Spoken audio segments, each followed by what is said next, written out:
What's going on, guys? Today we're going to be replacing the shift boot in this 22 WRX. This is an automatic shift boot, so it's a little bit different than the manual VBs, but either way it's still a pretty simple process, so let's get into it. So before we actually get into changing out the OEM boot, you might notice that this already has the Billetworkz auto adapter.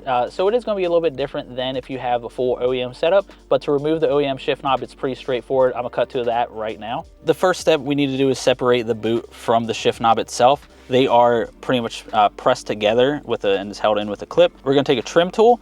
We're gonna take the trim tool and get it in between the shift boot retainer and the shift knob itself. And you're gonna take a lot of force to get in there, separate it, and then push down, and it'll separate. So once you have all this stuff separated, the next part is to remove this little retainer clip here so we can actually take off the shift knob, and it should just push off the back like so. So that's how you do it if you have the OEM removal of the shift knob. Since we have this in here, the Billetworkz auto adapter, we're just gonna go ahead and get right into it. So the first thing that I'm gonna suggest doing is, if you have your shift knob, is take off the shift knob itself. All right, so now that we have the shift knob itself off, we are going to go ahead and pop out the boot. So to get this out, we're gonna take the trim tool, stick it in between the boot and the trim itself. I like to pull on the boot at the same time as I'm prying, and they'll pop out. And then you just kind of work your way around the boot itself. You just pull up. Now, once the boot is loose from the trim piece here, you're gonna lift it straight on up to reveal your zip tie, which we are going to cut. All right, so again, whenever you're cutting zip ties, just be careful not to cut the boot, so just take your time. So then once we have the zip tie cut, we're gonna push the boot back down, like so, and we're actually gonna take off the adapter that we have here. And you'll see later on why we're actually taking this off and not just leaving it on and sliding the boot up and over. All right, and then once your last set screw is all done, we can go ahead and take that off. And then all you need to do is simply take the boot and take it fully out of the trim. All right, so now that we have the shift boot out from the car, we actually have to transfer this plastic trim piece to the new boot. So to do that, I'm gonna go over to our bench. It's a little bit easier than doing it in the car because there is some gluing involved. So we're gonna go ahead and head over there and I'll walk you through that step. So if you have the OEM shift knob setup that we took out of the car, you will still have your OEM shift knob boot retainer that you see here. And to take that off, all you have to do is simply flip it inside out, and there's going to be a zip tie right here.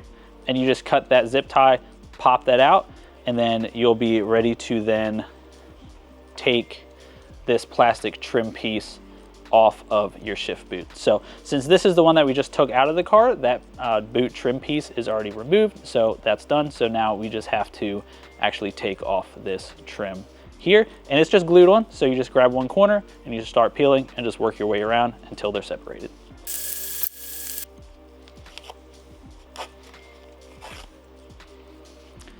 All right, and then once they are separated, we do not need the OEM boot anymore, so we can get rid of that. And we are going to be reusing the trim piece that we're going to glue the new boot to.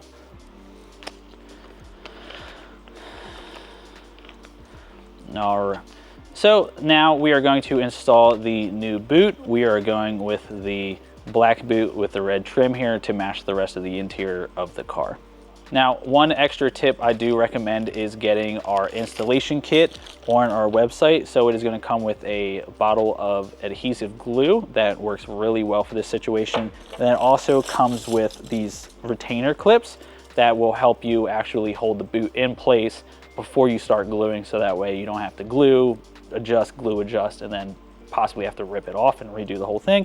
You can make sure it's lined up and straight and ready to go before you actually start gluing. So I'm gonna go ahead and start putting the boot onto the trim piece, and then once everything's lined up with the clips, we'll start gluing it.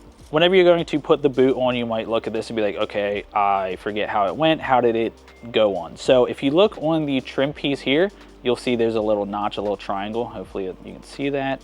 And then if you look on the boot itself, you actually have a matching triangle too as well. See if you can see, black on black's probably not the best, but it's right there. But there's going to be a triangle on the boot that you will line up with the triangle cut out on the trim piece itself.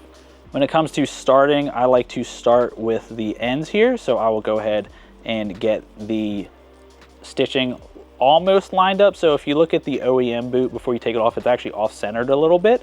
So we're just gonna go ahead and get that lined up like that. Take a clip and just kind of get that started, and we'll just hold that in place. And we're just gonna make our way around the trim until we're all satisfied with how it's lined up. All right, so biggest thing with this is just take your time. Remember, there's no rush to race against the glue since we have these binder clips in place, but I'm looking around it, it's looking pretty good. So I think I'm going to go ahead and start gluing, and to do that, all I'll simply do is I'll take a binder clip, pop it off, lay the glue under it, reapply the binder clip, and I'll do that the whole way around. And then once it's all glued up, I'll let it sit for about 5 minutes so that glue actually set and cure a little bit. One little tip with these glue bottles here, they have a little bit of pressure in them whenever you first open it. So I always kind of like to squeeze out that air bubble. I don't know if you saw that, but it popped a little bit. And then you just go ahead and put it onto a towel. All right, so got this first one undone. So I'm just gonna peel it up and start gluing.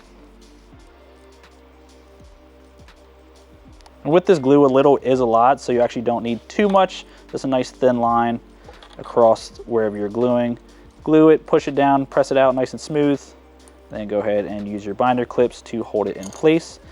Just be mindful of wherever your hands are and the glue, because the glue is kind of tacky and sticky. So last thing you want to do is accidentally get glue on the outside of the Alcantara.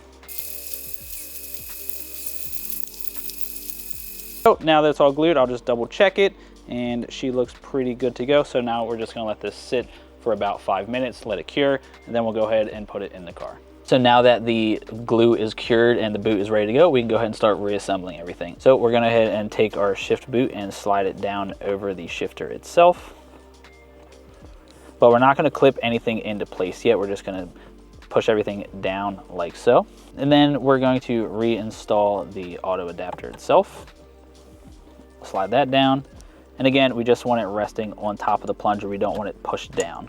And then we can go ahead and tighten down these set screws. Before we actually take the boot and zip tie it to the auto adapter lockout, I just want to run through the functionality, make sure everything does work as it's supposed to. So we're going to put the car into accessory mode. So once the car is in accessory mode, we should not be able to get out of park into reverse unless we push down. So we'll push down with our foot on the brake, can get into reverse, into neutral, into drive, and we can get back up to neutral.